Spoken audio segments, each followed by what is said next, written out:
All right, what's up, Tyler? How's it going, man? How are you? I'm good. I hear you've got some good topics to discuss. Yep. I think a lot of people will find today helpful. I know I will for sure. All right, well, what's on your mind? So I want to talk about.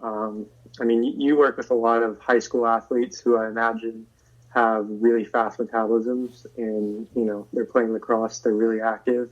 I know I'm in that camp where I have a crazy fast metabolism, which sounds really cool. Well, aren't you lucky? But As many would that's think. what everybody says. Yep.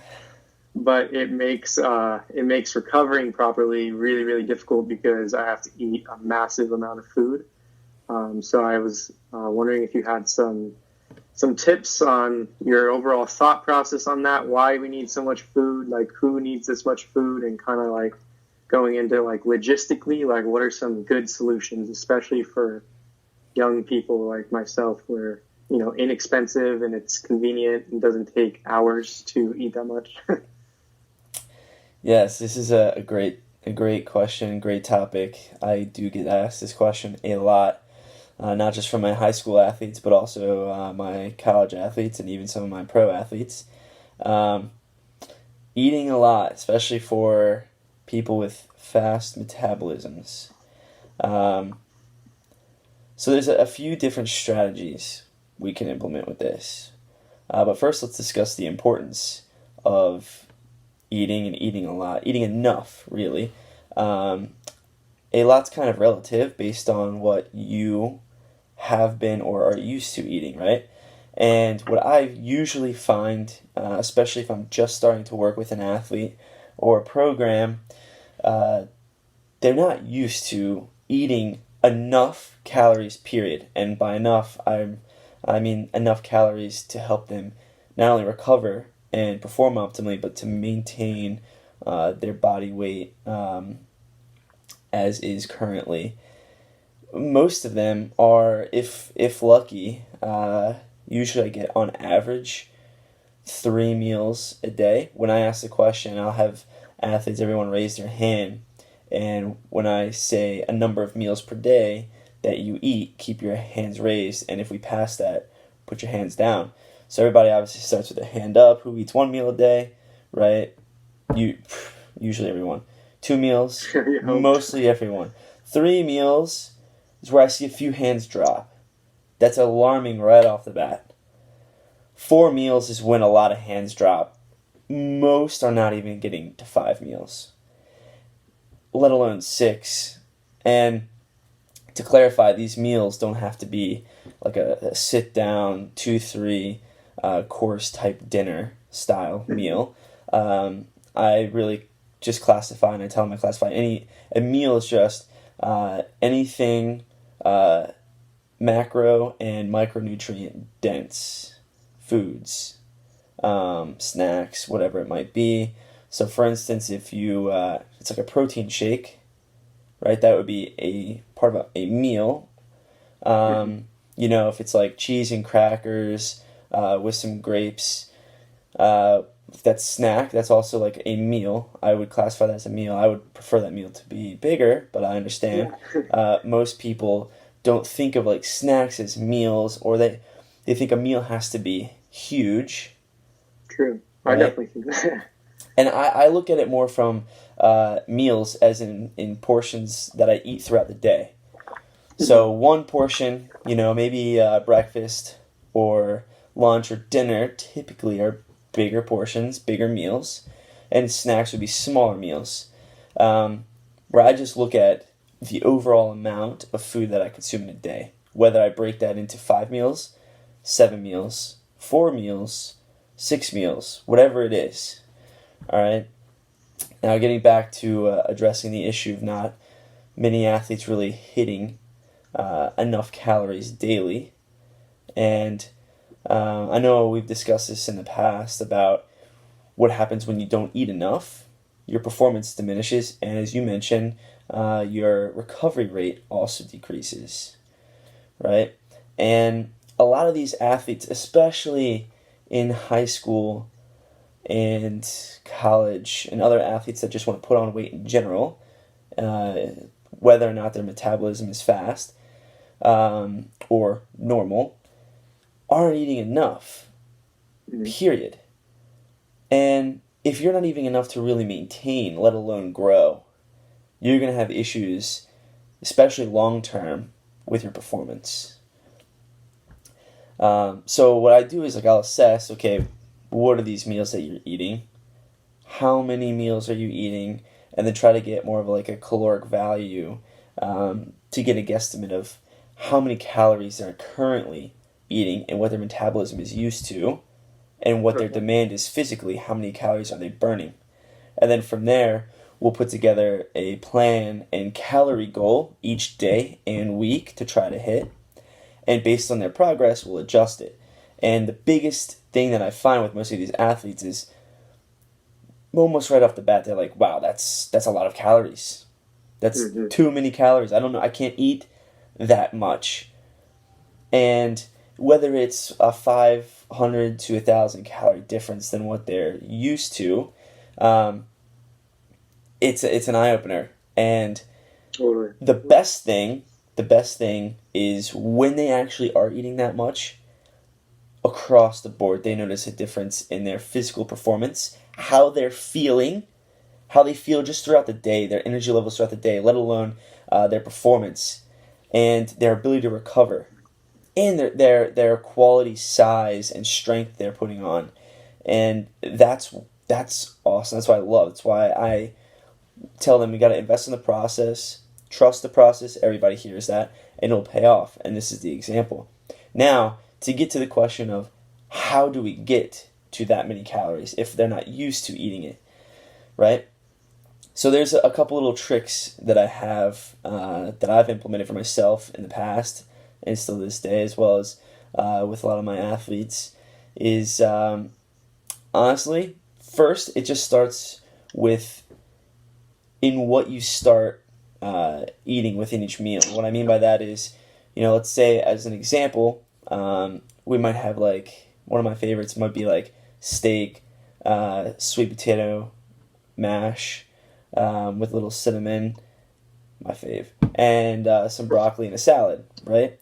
If I'm trying to increase the amount of calories that I'm eating in each meal, I want to start with the least filling foods first, so that I don't get as full as quick, right?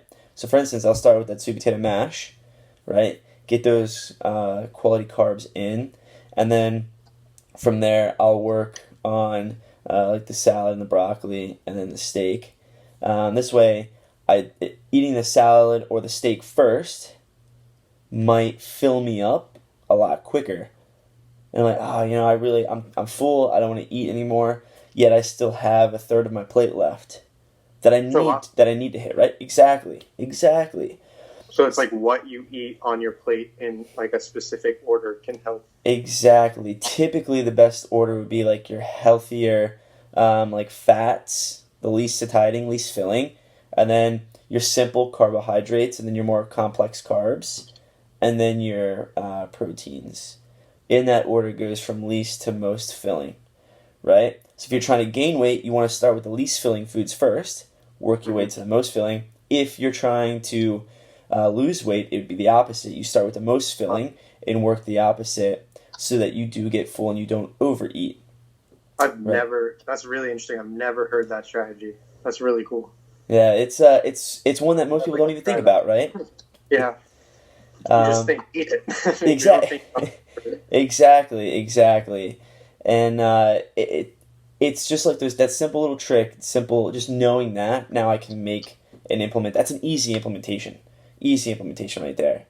Another one is drinking your calories. And what I mean by that are making both macro and micronutrient dense smoothies. My favorite. Yeah. Do you have any, I have my own thing, but do you have any ones you recommend? I'd love to try new things. Oh, absolutely. This has been a go-to of mine, honestly, since freshman year in college, was a chocolate peanut butter banana protein smoothie. It sounds good. Oh, it's like a dessert, honestly. Um, and then what I used to do, and I have a lot of my athletes do this as well. I'll share my little recipe in a second here. Is making not just like most people when they make a smoothie, they make like a single serving smoothie, right? Where I tell them to make more. Because if you make more, now you have more for whether now or later. So you already have food or smoothie prepped. And then you can kind of divvy it up and like plan out when you want to consume that. What I would do is I would make a 2 to 3 serving size smoothie, and what I would do is like I would make it with what I wanted to consume with each portion, which would be like I would try to I wanted to make sure I had 40 grams of protein at least for each portion, so I'd make sure there was if I was doing 283, 120 grams of protein in this giant blender. And then I would how many carbs I wanted in there, how much healthy fat I wanted in there. I would make sure I'd build it by 1, multiply that number by 2 or 3 based on how many servings I was making. And I would basically make this smoothie at night, have one right before bed, and usually I would because we would have like very early morning lifting and running, and then practice was usually followed right after that. Most people were going into practice and running or lifting in the morning fasted with no calories, right? Not even eating or drinking anything, maybe obviously water. And then they just go through anywhere between 3 to 5 hours worth of exercising, breaking down your body without any energy in your body. So now you're breaking down your own stores of energy and your muscle. So now you're creating even more of a caloric deficit, number one. And number two, making it harder for you to recover, right? And breaking down your body and not having any building blocks to help repair it. What I would do is I'd make 3 smoothies, have one right before bed, have 2 on my nightstand, right? Wake up in the middle of the night usually, have my second one, and then when it was time to get out of bed, I would have my third one there, finish that before my feet hit the floor. So I would have had at least anywhere between 1,500 to 2,000 quality calories before starting my day. So I was well on my way to hitting my caloric and macronutrient goal easily. You're pretty specific about the timing of that liquid. Yeah, I am. I always prefer that kind of like routine and structure. It helps me. Yeah. It definitely helps me, and I know it helps a lot of athletes. And I felt so much better going into those workouts, going into that practice, and whereas most of the teammates, were starving, dying for food afterwards, and they were already in such a caloric deficit, where I was well on my way to hitting my goals to keep me, 1, from losing weight, and 2, from and being able to recover and repair a lot quicker. Now to go back to the recipe, so for that chocolate peanut butter banana protein smoothie, I would do 2 to 4 scoops of the chocolate protein powder, which we have now, Custom Oil Solutions, your way, best tasting, best gains. Use that. Whole milk has the most quality calories, right? It's got good healthy fat and carbs as well, and protein. A gram of protein per ounce, which is awesome ratio. That's why I'm a big fan of milk. If you're not, I know a lot of people may be lactose intolerant or prefer other options. Yeah. You could use like almond milk is another good one. Then I would put a couple tablespoons of peanut butter in there.